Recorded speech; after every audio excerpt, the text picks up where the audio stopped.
certainly have fears that there is a serial killer at loose in Perth. Sarah Spears, Jane Rimmer, Ciara Glennon. And every time you saw a young girl walking by, you think, oh God, is she going to be the next victim? Now, one man stands accused. If police are right and Edwards is the Claremont serial killer, he's been hiding in plain sight for 20 years. In 1996, in a quiet, semi-rural suburb on the outskirts of Perth, locals were woken by the sound of yelling and a terrible scream that suddenly stopped. Jane Rimmer's body was found close by 2 months later. This is Claremont in Conversation. I'm Natalie Bongiolo, joined today by the West Australian newspapers Emily Moulton and Tim Clark. Thank you both for racing out of court again today to bring us all the details for this podcast. No worries, guys. Last week you told us about the witnesses who reported hearing blood-curdling screams the night Sarah Spears disappeared. Today, witnesses gave very somewhat similar chilling accounts of the night Jane disappeared.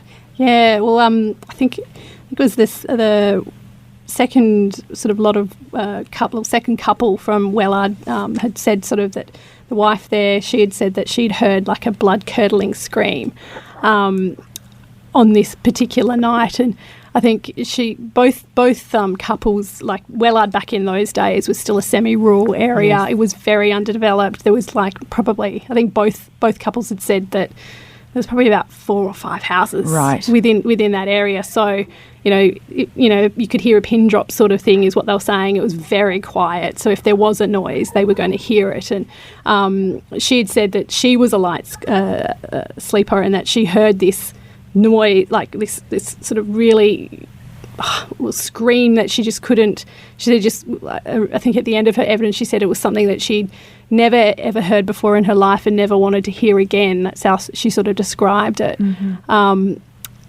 And the husband as well, he'd sort of said that he was a heavy sleeper and he'd heard that as well. So he was woken up by that, and he sort of described it as being about 3 to 5 seconds, and then dead silence and nothing after that. Yeah, it was pretty, as you say, similar to the Mosman Park screams that we've heard about in relation to Sarah. But if anything, the way they described the two couples today and yesterday, the way they described these screams was even more chilling and more piercing, and perhaps because it was in such a rural area at the time.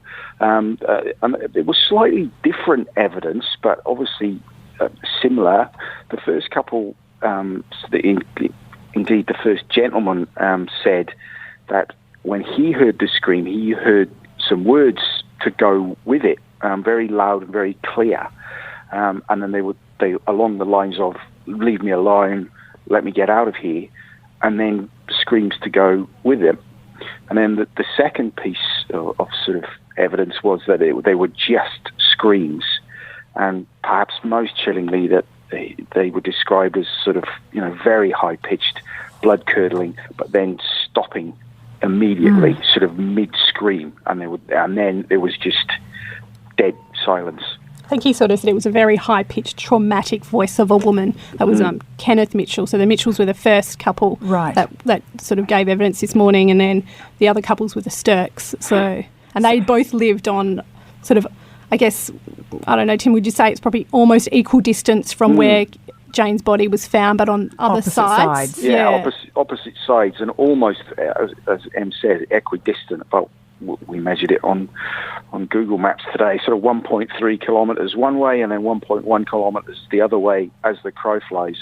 And interesting that they should both hear on different sides of that site where Jane's body was eventually found, very similar, have very similar experiences, very, very early in the morning.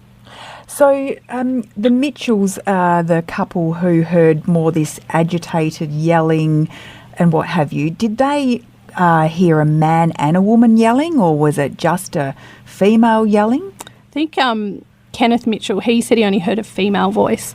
And then his wife, Judith, had said that she heard arguing, but she could only really hear a female voice. She just sort of said that, like, it just was an agitated voice. She said it could have been two, that is argumentative, but then she only really remembers hearing a woman's voice. So even though she thought that it sounded like there was an argument, she still only could really recall hearing a woman's voice. And she also gave slightly vague evidence about possibly seeing a figure behind some bushes as well. So when the screams rang out, they both said they sort of tried to look out of the window, but there was some scrub and bush and trees in the way of the area they thought the screams came from. But Mrs. Mitchell said she thought she also saw the figure of a person moving across the road, but couldn't be any more certain or exact than that, basically. And what time of the night are we talking? Is the early hours of the morning? Yeah, I think that Judith Mitchell said around 2 or 3 a.m. Right. I think the Sturks, Cheryl Sturk said she thought it was anywhere between 1 and 3. They all said that they were all asleep, so they couldn't really they'd been asleep for a little while, so when they woke up they weren't really sort of dead certain of the time, but they just knew it was dark and they had been sort of woken up by these screams and nothing else. And the Mitchells, who thought they saw something or someone in the scrub, did they see anything else? Did they see a car or did they hear a car? Mr. Mitchell, he said that he saw or he heard the car. He didn't, and then Mrs. Mitchell said she saw, I think, the lights or the reflection of the lights as it went down Miller Road, I think they were saying. And I think because Mrs. Mitchell was saying earlier that when she said she saw a figure or a shadow of a person, and I think she even said that the type of car that she didn't recall the exact model or anything. All she said is she saw the top of the car and she thought it was like a sedan-looking car. So... But then, and Mr. Mitchell's recollection was just the lights, basically. He had a very clear recollection of bright lights, and they would have been bright because of presumably the lack of street lights, the lack of ambient light in that area at that time. Yep. And he definitely said he remembered them leaving, but that was all he could remember of the vehicle. And did they report anything to police the next day or down the track? Yeah, it was basically prompted by the discovery of Jane's body, which was, quite a bit later, around about 55 days later, actually. And they basically sort of plotted backwards in time, realised that would have been around the time that they heard the screams, and then reported them to the police almost straight away. And the other family, who are is it the Sturks? Sturks, yeah. Mm-hmm. The other family who heard not so much the arguing, but heard the blood-curdling scream.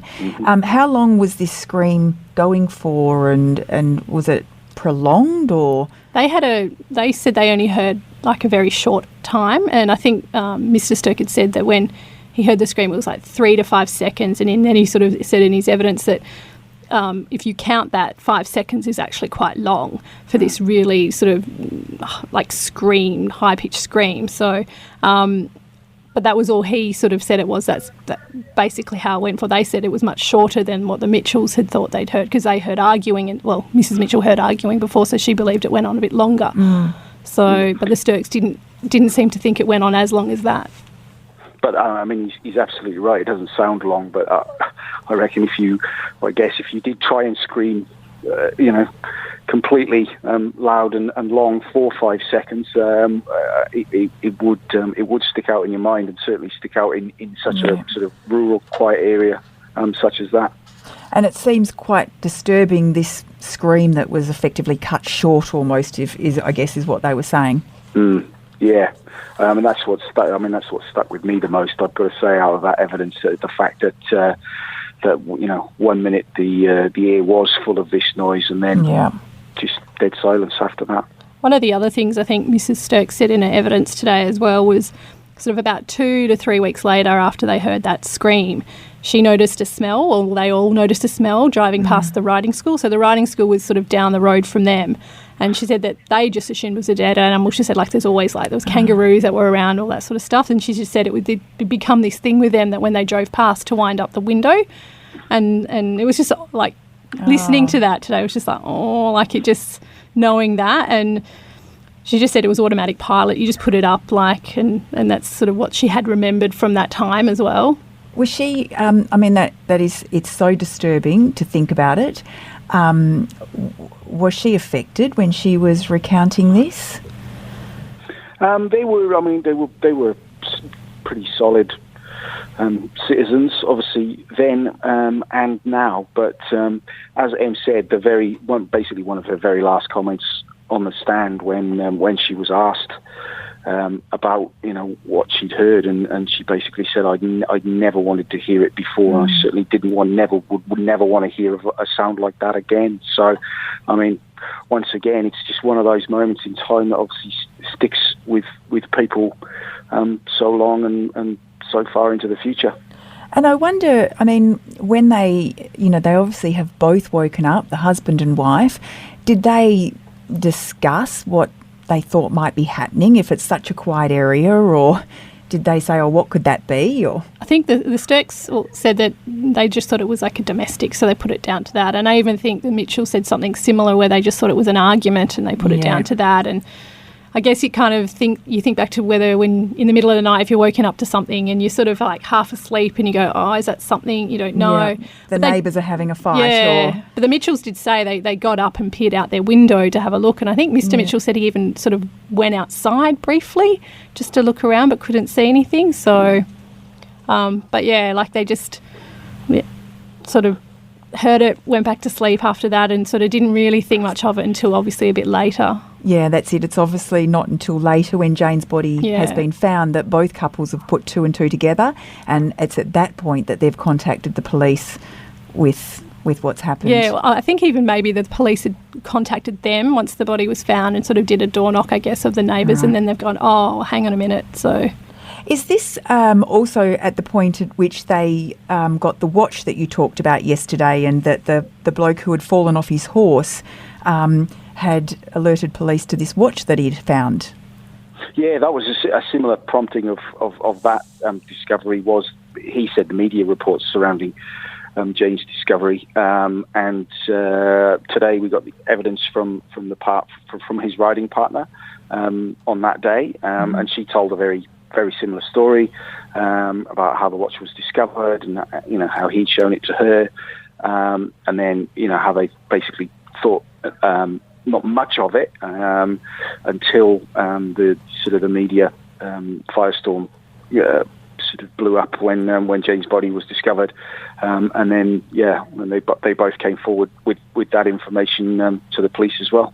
And Tim, I meant to ask you yesterday, was Jane's body found in, was it dense bushland or not? Because obviously, we've got this picture of this bloke, he falls off his horse and he finds this watch, and 2 metres away is this young woman's body. So is it quite dense there, do you know? Well, it wasn't. We saw an edited photograph during the opening statements of where Jane's body was found. It's off, so it's Woolcote Road, which was at the time was basically a sort of semi-unsealed road. It was a bit of a country lane basically, and it was just off there, but it was in quite dense shrubland, but not jungle like, if you like. Yeah.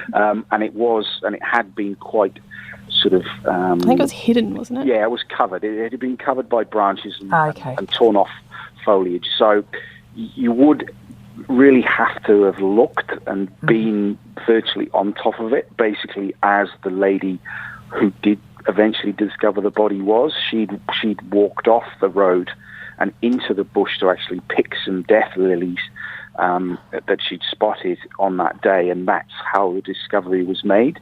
So, it was pretty well covered, but also the photo that we saw, which, as I say, had been blacked out in part, did show that there were, there was evidence there if you looked carefully enough. Yeah, but who's looking for that, right? Exactly. Now, the third young woman to go missing was Ciara Glennon, and that was in March of 1997.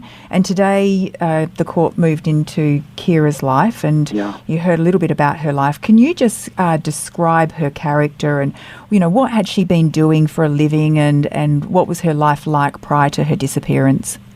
So Ciara was a lawyer. She was the oldest of the three women that were murdered. She was 27. She's of Irish background. Her parents were married in Ireland, but she was actually born in Zambia, in Africa, and then they moved to Perth when she was very little.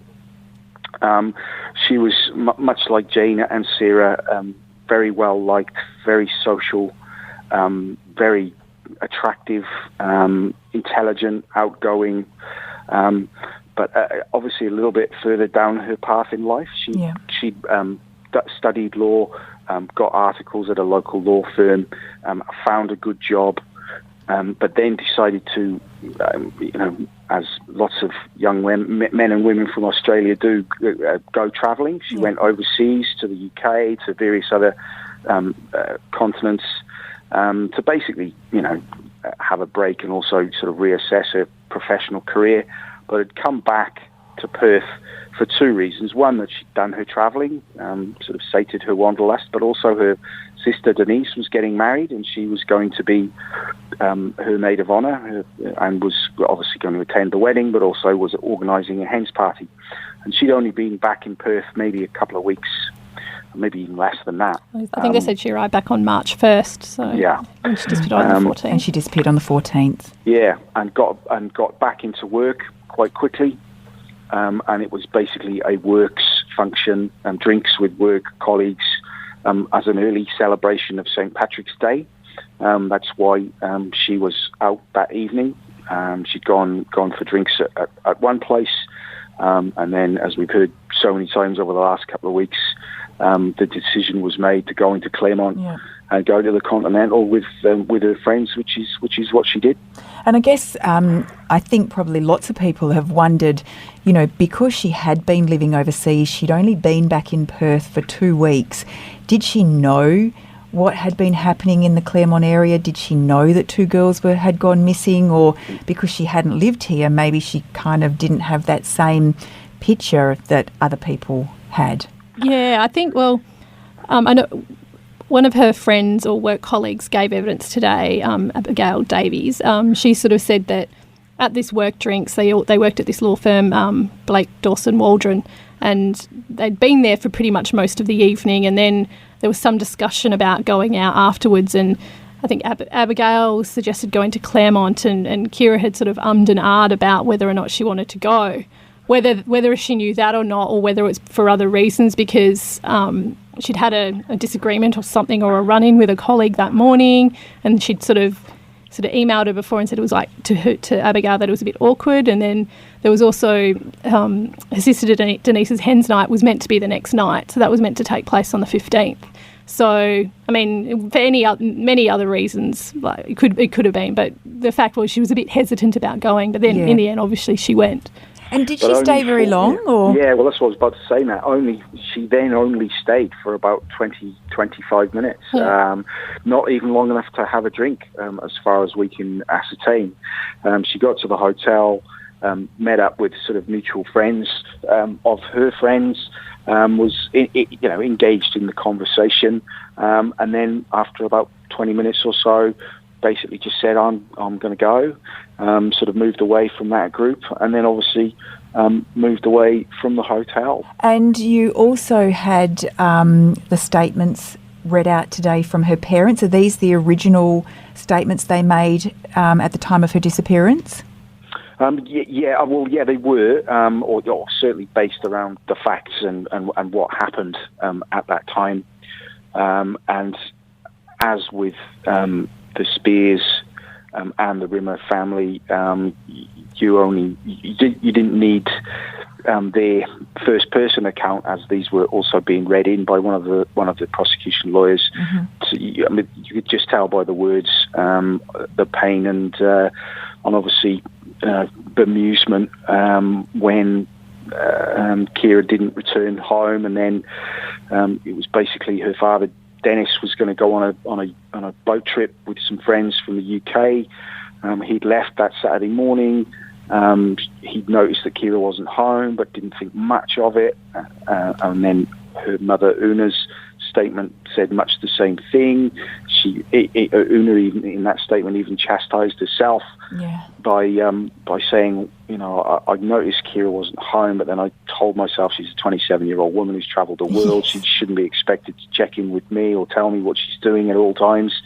But then as the day went on, and particularly with her sister's hen's night coming up, and her being such a big part of it, Una basically said in her statement that she began to realise that this wasn't something normal. This wasn't just that she, slept with friends or, gone somewhere without telling her mum and dad. And so she rang Dennis, and Dennis abandoned his boat trip, came back to the house, and basically, that's when their nightmare started that morning. I think Una said that she'd sort of contacted, about 10 a.m. in the morning, contacted Ciara's friends and sort of didn't have any success. And then one finally called back and told her, oh no, she went to Claremont, to the Continental Hotel with a couple of other colleagues. And so she was a bit concerned, and then she was like, okay. And then she sort of then called Dennis again and told him, and in his statement he said, because of their heightened concern already, that's when he's like, call police. So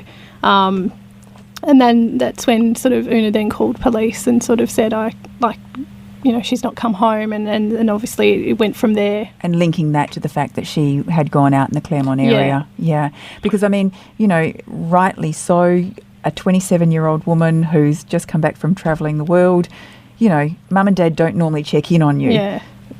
No, but you can imagine, and it's basically in the public domain that as soon as that call was made to police that day, they were very, very fearful of what had transpired or what was going to transpire. I think one of the detectives at the time had even said, it was the call I was dreading was coming, but also part anticipating was coming, and basically, macro detectives who were already looking for Jane and Ciara, they swooped in and took over that as a missing persons case almost immediately. And it was just how long after before they found Ciara's body? It was not that long, was it? April 3rd, I think her body was found. So less than a month. Less than a month. On the other side of Perth, essentially, so from where Jane was found. Were Dennis and Una in court today while their statements were being read? Dennis was there, but we haven't seen Mrs. Glennon. Not much. So she was here.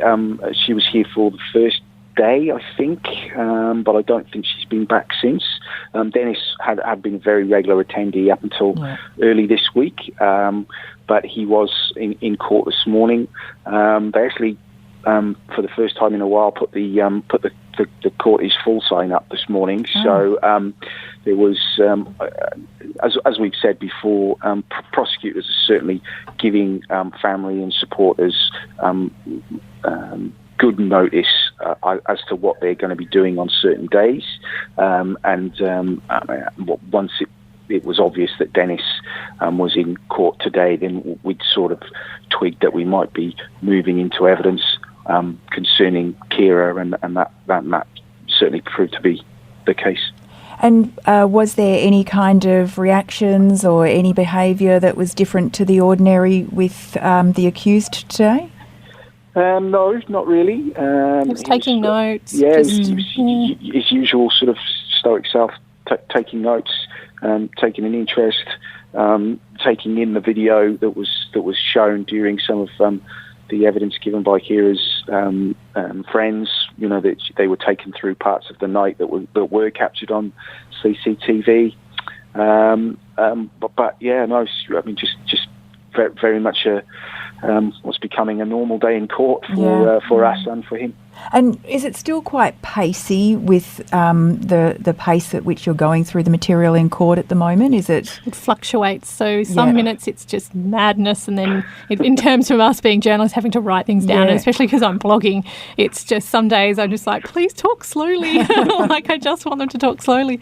But when they go through the more technical evidence, it's much more slower. Yes. But then obviously when they're reading out witness statements, that's very fast because there's no break. When someone's on the stand, it's a question and answer format. So for us, it's easier to go, okay, this is what they're asking, and then getting the answer down.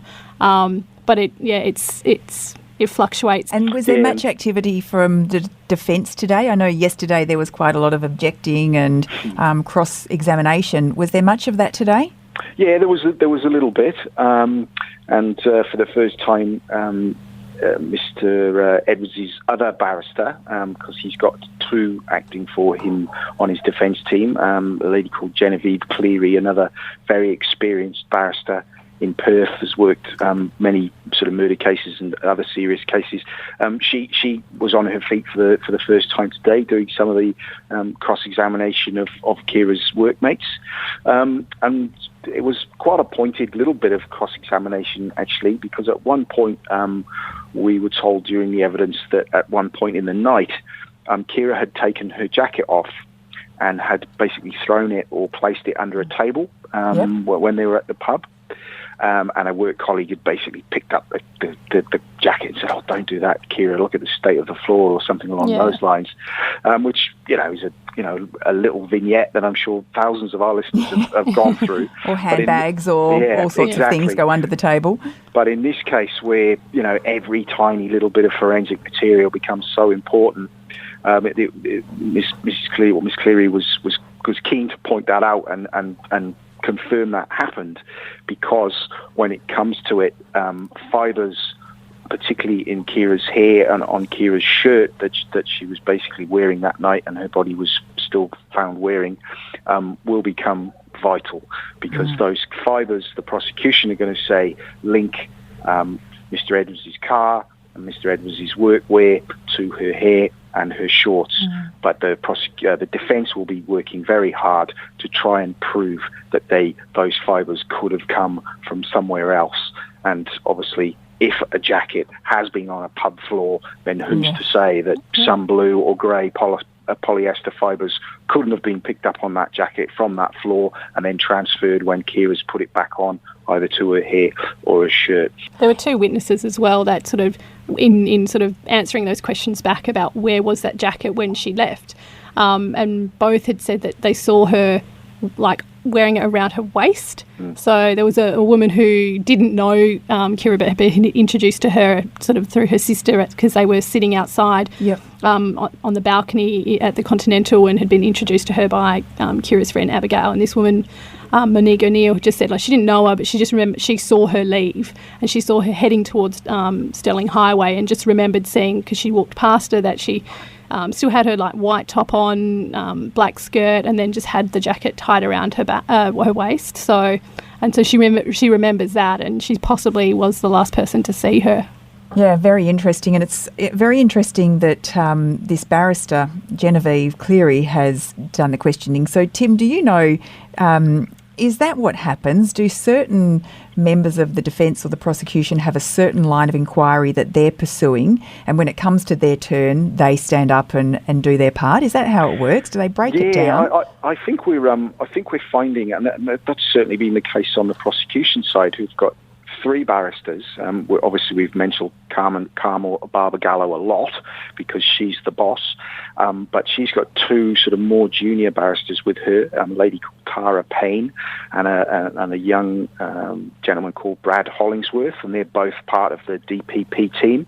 And all three of them this week even have taken turns basically in questioning, and it's pretty obvious that they've got their various sort of projects or briefs within the brief, if you like, that they've been working on, because they've been questioning on certain things.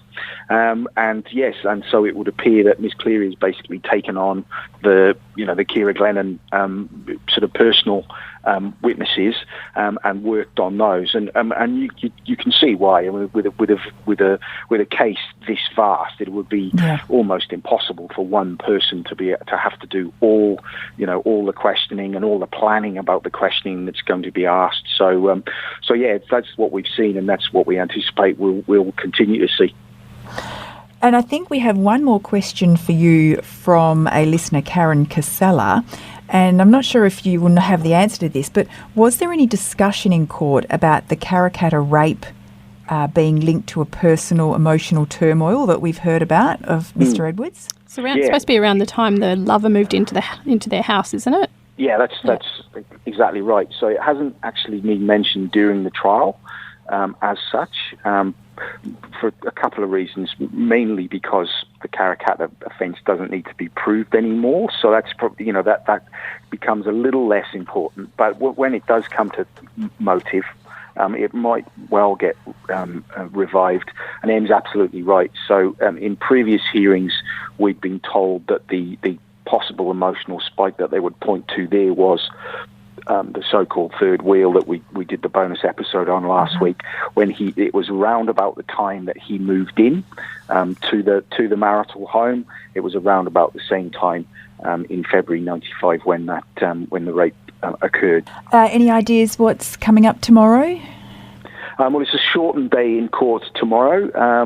We start a bit later and finish earlier, so we're only going to squeeze a few witnesses in, but we anticipate that they will continue on about Ciara and sort of her last night. We would think that we might get to, maybe not tomorrow, but certainly next week, the sightings of Ciara after she left the pub, and they're going to be vitally important. And as we've mentioned a couple of times, the last of those 12 sightings were the so-called group of 3 burger boys. Yeah, I'm very curious to hear what they have to say. Who saw or say they saw Ciara leaning into this car, which is of great interest. So I wouldn't be surprised if we got on to some of those. And very late today, in fact, the last thing today, Mr. Jovich stood up and basically sort of had a little conflab with the judge and basically confirmed what we'd all thought, that the civilian witnesses that we've been hearing about so far have rattled along at a really good pace, and so they're probably a little bit ahead of schedule that they thought. So we might actually finish those possibly mid next week, but certainly by the end of next week. And then that'll be that for Christmas. Yeah. And whenever we do finish those, that will be that for Christmas. So if we do get through those by Wednesday or Thursday, we won't sit again then until after Christmas, because that will basically cut off the civilian witnesses, and then it looks like we're going to go on to some forensic type witnesses, which they want to start as a fresh block of evidence, basically, and don't want to start that, piecemeal, do a couple of days just before Christmas. And we've been warned that everything will slow down a little bit with this scientific forensic evidence. Yeah, well, that's what the great Tom Percy said yesterday. It's going to be mind-numbingly boring.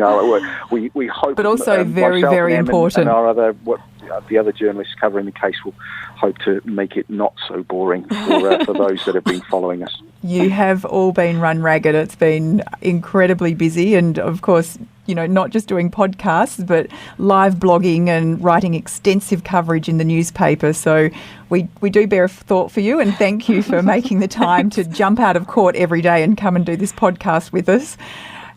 So thanks to you both for today, and thank you to those of you listening. And you can contact us at Claremont Podcast, that's one word, Claremont Podcast, lowercase, at wanews.com.au. And hopefully you can join us tomorrow as we wrap up week 3 of Claremont in Conversation. Talk to you then. This podcast was hosted by Natalie Bongiorno, produced by Kate Ryan and Alicia Preedy, and recorded in the studios of 7 West Media. Audio files were provided from the archives of the 7 Network and the West Australian. Sign up for daily emails and all the latest on the Claremont trial at thewest.com.au. Enjoying this podcast? If the story behind the headline matters to you, then you can count on thewest.com.au to deliver. For more on Claremont the trial, follow the live blog, watch the nightly news updates, and sign up for daily email updates at thewest.com.au. Subscribe now for just $1 a day at thewest.com.au.